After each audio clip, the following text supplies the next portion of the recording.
हमारे सभी पहली बात तो ये कोई कवि गोष्ठी नहीं है, कमेंट नहीं करना, आलोचना नहीं करना चाहिए कि उसके लिए बहस किया जाए और टॉपिक से हटकर बहुत ज़्यादा समय खर्च हो रहा है। अरे जो मुख्य है, हमारा टॉपिक है, हमारा जो विषय है, हमारा जो बिंदु है, उस पर अभी तक कुछ भी बोला नहीं है। बोला गया तो थोड़ा सा उसका अंश भी आया। मैं केवल ये कहना चाहता हूँ कि देखिए, सकारात्मक पत्रकारिता अगर है तो समाज वास्तव में आगे बढ़े। आप सब जितने पढ़े लिखे महानुभाव, आप कुछ ना कुछ पढ़ते हैं, कुछ ना कुछ लिखते हैं और उसको लिखने का ये प्रयास करना चाहिए कि हमारी जिस चीज पे लेखनी चल रही है, जिस बिंदु पे चल रही है, वो लेखनी का लेख जनमानस में, हृदय में स्थान बना सके। अगर वो स्थान न बना सके तो तमाम सारे ग्रंथों के लिखने का बताइए भाव क्या है, अभिप्राय क्या है। ये है पत्रकारिता। दूसरी, हम लोग चैनल देखते हैं जिसे हम चैनल कहते हैं और हमारे संस्कृत में उसे चैनालय कहते हैं। चयन का आलय चैनल कहना है। कोई बिगड़ा हुआ शब्द है चैनल, अंग्रेजी का शब्द चैनल और हमारे संस्कृत का शब्द है चयनालय।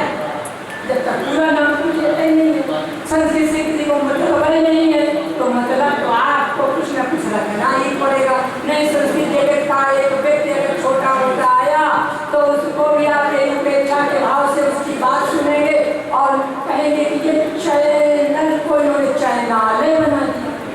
चयन का घर है पत्रकारिता। पत्रकारिता में समाज के लिए जब तक पत्रकार बिंदुओं का चयन नहीं करता तब तक वो अपनी बात को मुखरता के साथ जनमानस में भाव पैदा नहीं कर सकता। जैसे महाभारत का युद्ध हो रहा था, छोटा सा ज्यादा नहीं, पर 2 मिनट के समय के अंतर्गत लेकर मैं खुद चूंकि ज्यादा समय लेना ही नहीं चाहता। हमारे महानुभाव हमसे बड़े बड़े बच्चे हैं, उनको भी अपनी बात बताने का मौका देना चाहिए। जैसे महाभारत के युद्ध में भगवान ने कहा कि अर्जुन, मैं जो तुम्हें बता रहा हूँ वो बड़ी अनूठी, बड़ी अनुपम, बड़ी ही सुंदर बात और बुद्धतम बात बड़ी बताने जा रहा हूँ, ध्यान से सुनो। अब अर्जुन तो सुनने लगे, पर दूसरे लोग न जान पाए ये बोल क्या रहे हैं, ये कह क्या रहे हैं केशव, और अर्जुन सुन क्या रहे हैं। इसको उस महाभारत के युद्धस्थल पे किसी ना तो सुन पाया और न किसी ने बता पाया कि क्या कर रहे हैं केशव और क्या कर रहे हैं अर्जुन, कहाँ तक बात हो गई और कहाँ से कौन उदाहरण दिया। अब आइए, भगवान ने सोचा कि अगर मैं अर्जुन तक ही सीमित कर दूंगा श्रीमद् भगवद गीता को, तो आगे ये जो पत्रकारिता जगत है, जो बात पूरे देश में, विश्व में, समाज में जानी है, वो जाएगी कैसे? उसे जानते क्या? सब जानते। संजय को बुलाया और संजय से कहा कि ठीक है, और व्यास जी गए जिन्होंने पत्रकारिता का अनूठा कार्य किया था।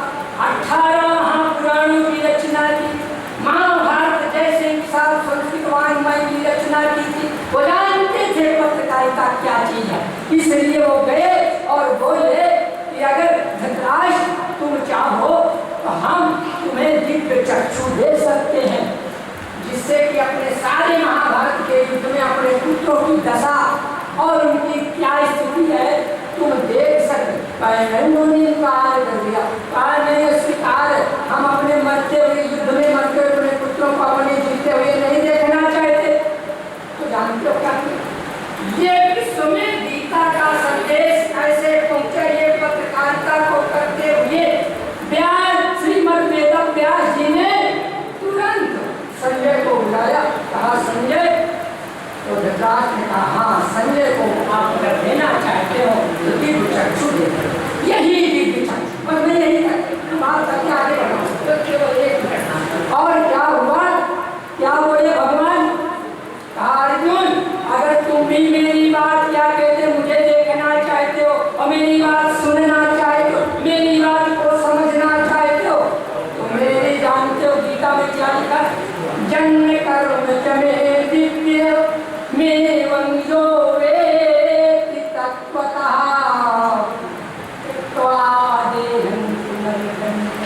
अर्जुन मेरे जन्म, मेरे कर्म, मेरा सोचना, मेरा कहना सब दिव्यादि दिव्य है। इसलिए मैं तुमको एक बात बताएं। अर्जुन ने कहा बताओ कैसो, तुरंत हाथ जोड़ कर अर्जुन ने जब ऐसा कहा बताओ कैसो, कैसो में एक श्लोक है कि तुम मेरी पत्रकारिता को समझ नहीं पाओगे। मैं विश्व को संदेश देना चाहता हूँ श्रीमद् भगवद गीता के माध्यम से, सर्वोपनिषदों का आचार्य के माध्यम से, इसलिए तुम सुन, इन आंखों से काम नहीं चले। तो क्या कहा, तुरंत यही कहा दृष्टुम स्वनेनैव मां चक्षुषा, इन आंखों से तुम मुझे नहीं देख पाओगे, न मेरी बात समझ पाओगे। फिर कैसे, तो आगे दिव्यम ददाति